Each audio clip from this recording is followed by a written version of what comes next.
Sziasztok, én Máté vagyok, és most egy unboxing videó lesz.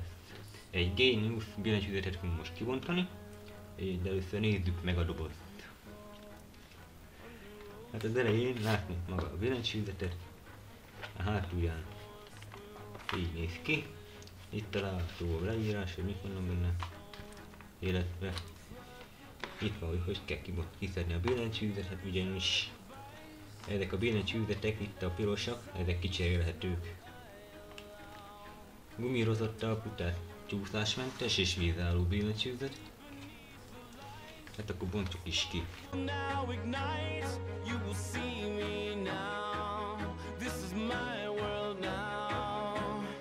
Így néz ki a billentyűzet. USB billentyűzet. Itt vannak a fekete gombok, amik kicserélhetők. Ezt biztos nem fogom kicserélni, mert nekem a piros az jobban tetszik. Akkor is ki belőle, dobozt. Erre rakjuk.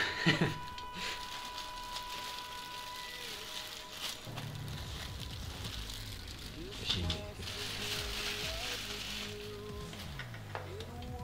Fóliát le is tegyük róla.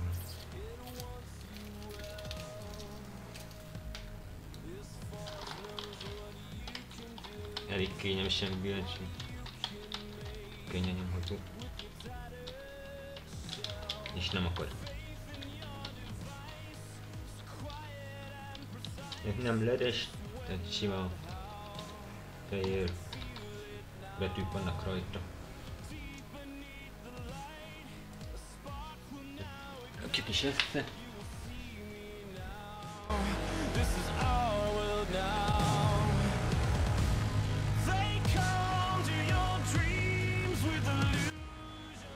Na szóval így néz ki összeszerelve.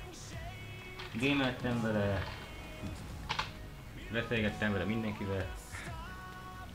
Nagyon jó vele játszani, illetve kényelmes, tehát ajánlom mindenkinek, és a gumitalpok is, tehát nem csúszik a billentyűzet, nagyon jól szuperálnak. Legalább itt már pirosan világít, tehát ilyen narancsos, piros, nem zöld, de szépen néz ki. És ajánlom mindenkinek a billentyűzetet.